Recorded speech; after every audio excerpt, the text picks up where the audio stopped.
Welcome दोस्तों, welcome to our YouTube channel advance safety वाला। आज हमने सोचा कि फैक्ट्री एक्ट को लेके बहुत सारे लोगों को बहुत सारे डाउट्स रहते हैं। तो टोटल जो फैक्ट्री एक्ट्स 1948 है, हमने उसको कुछ वीडियोस में कवर करने के लिए प्लान किया है। तो आज हमारा पहला नंबर वीडियो रहेगा उसका पार्ट वन में आज हम डिस्कस करने वाले हैं फैक्ट्री एक्ट का चैप्टर 1। चैप्टर 1 में बेसिकली 7 सेक्शंस हैं। जो सातवां सेक्शन है उसमें A, B 2 पार्ट है। तो हम ब्रीफ में इसको डिस्कस करेंगे। फैक्टर्स क्या है, कैसे उसको बनाया गया, क्यों बनाया गया, और उसका चैप्टर 1 को हमने बहुत क्रिस्प शॉर्ट में लेके आए हैं ताकि आप याद रख पाए कि फैक्टर के कौन से सेक्शन में क्या है। तो लेट्स स्टार्ट टुडेज वीडियो। पहला इंट्रोडक्शन। फैक्ट्रीज एक्ट 1948 जो came into force on first day of April 1949. It is framed by the central government and is applicable throughout the country. The main objective of this act is to control working conditions in factories so that health, safety and welfare of workers is taken care as per Article 39C and 42 of our Constitution. इसमें एक चीज़ आपको ध्यान रखना पड़ेगा कि article 39C और 42 हमारा जो संविधान है उसमें इसका प्रावधान दिया गया है। तो अभी आगे नेक्स्ट में हम जानेंगे कि आर्टिकल 39C और 42 में एक्चुअली क्या है। Relevant articles of Indian Constitution, Article 39E. The states shall in particular direct its policy towards securing that the health and strength of workers, men and women, and the tender age of children are not abused. ये यहाँ पे लिखा हुआ है article 39E। Article 42 में क्या है? The state shall make provision for securing just and human conditions of work and for maternity relief. ये दो प्रावधान आर्टिकल 39E और 42 में ऑलरेडी डिस्क्राइब्ड है। तो इसके तहत हमने इंडियन गवर्नमेंट ने फैक्ट्री एक्ट को एक एक्ट के तौर पे बनाया। पहले इसको ड्राफ्ट किया गया, फिर उसको जो हम जानते हैं कोई भी एक्ट पास होने के लिए वो पहले बिल होता है, उसके बाद उसको राष्ट्रपति द्वारा साइन करके उसको एक्ट बनाया जाता है। तो ये भी वैसे ही किया गया था। तो अभी हम जानेंगे कि इसका ऑब्जेक्टिव क्या है। What is the main objective of Factories Act? The objective of the Factories Act 1948 is to ensure health, safety, and welfare of workers employed in factories.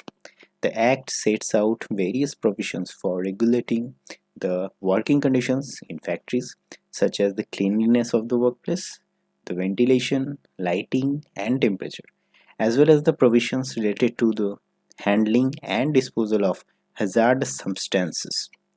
The Act also requires factory owners to ensure the safety of machinery, the prevention of accident, and the provision of adequate facilities for first aid and medical care.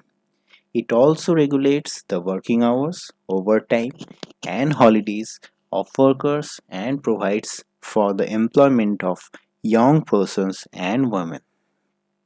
Overall, Factories Act 1948 aims to promote the well-being of workers employed in factories and ensure that their working conditions are safe and conducive to their health and welfare. तो ये पूरा हमारा factories act का object क्या है, मतलब किस purpose से 1948 में जो फैक्ट्रीज एक्ट क्यों बनाया गया था। तो अभी हम डिस्कस करते हैं कि फैक्ट्रीज एक्ट 1948 के चैप्टर 1 में क्या क्या है। फर्स्ट हम स्टार्ट करेंगे प्रिलिमिनरी सेक्शन 2 में बहुत सारे चीज़ है, उसमें से कुछ मेन डेफिनेशंस हैं जो हम डिस्कस करेंगे इसमें। पहला इसका इंटरप्रिटेशन, कुछ टर्मिनोलॉजीज का, जैसे फैक्ट्री का डेफिनेशन वहाँ पे तो काफ़ी बड़ा है, हमने बस क्रिस्प करके उसको एक लाइन में याद रखने के लिए बनाया है कि factory is a premises engaged in manufacturing process. जो 10 और मोर आदमी, 10 या ज़्यादा आदमी हो सकता है, विथ पावर। अगर आपके फैक्ट्री में पावर का इस्तेमाल हो रहा है यानी पावर सप्लाई का इस्तेमाल हो रहा है, अगर पावर सप्लाई का इस्तेमाल नहीं है तो 20 और मोर विदाउट पावर। तो ये है बेसिकली फैक्ट्री का डेफिनेशन। ये आप याद रख सकते हैं कि सेक्शन 2 में फैक्ट्री का डेफिनेशन है। वर्कर का डेफिनेशन क्या है? Anybody engaged in manufacturing process irrespective of its designation और remuneration it is a worker.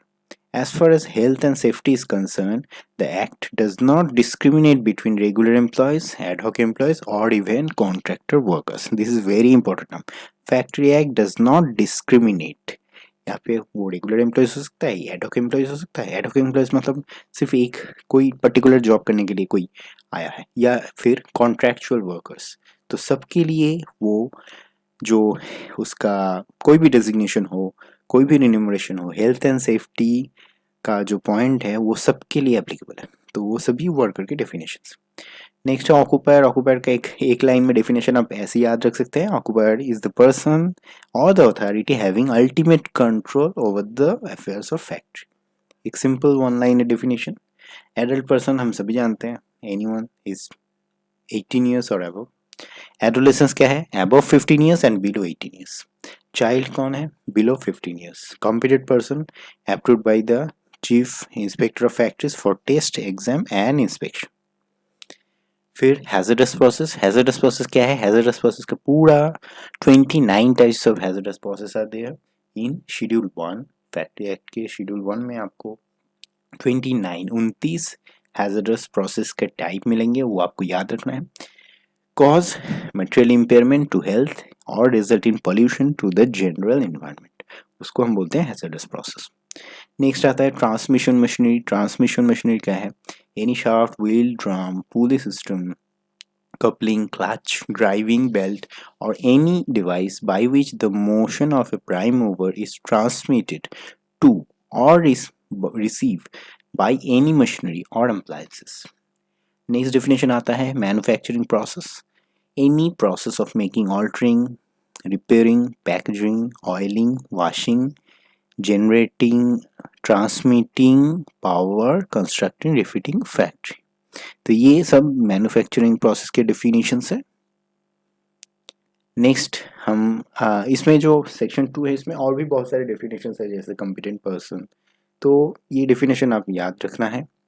Next हम जाएंगे सेक्शन 3 में। टाइम ऑफ डे इसमें दिखा है सेक्शन 3 में। सेक्शन 3 ये है कि as per the Indian standard time which is 5.5 hours ahead of Greenwich mean time. Section 4 में क्या है, power to declare 2 or more factories to be a single factory. This power is retained with state government. Section 5 में क्या है, power to exempt during public emergency. This power is retained with the state government. Section 6 में क्या है, approval, licensing and registration of factories. This power is retained with state government to make rules, fees, process of licensing and registration. Section 7 में क्या है, notice by the occupier. Notice to be given by the occupier to Chief Inspector of Factories at least 15 days before the commencement of the production. मतलब एक notice जारी करना है जो कि चीफ इंस्पेक्टर ऑफ फैक्ट्रीज को देना है अब प्रोडक्शन स्टार्ट करने के पहले। मतलब आपने प्लान को कंस्ट्रक्शन कर लिया, कमीशनिंग कर लिया, but before the production you have to give a prior notification to the inspector of factories. Next आता है सेक्शन 7A और 7B। सेक्शन 7A 7B में दो चीज़ है। पार्ट 7A में है कि general duties of the occupier. उसमें क्या है, उसमें बहुत सारे पॉइंट्स हैं, हमने उसको बस समराइज किया है तो याद रखने के लिए। As law making can not keep pace with fast changes in technology, hence after 1987 amendment a clause regarding general duties of the occupier was added to this act. It requires the occupiers to ensure so far as is reasonably practicable the health, safety and welfare of all workers while they are at work in the factory.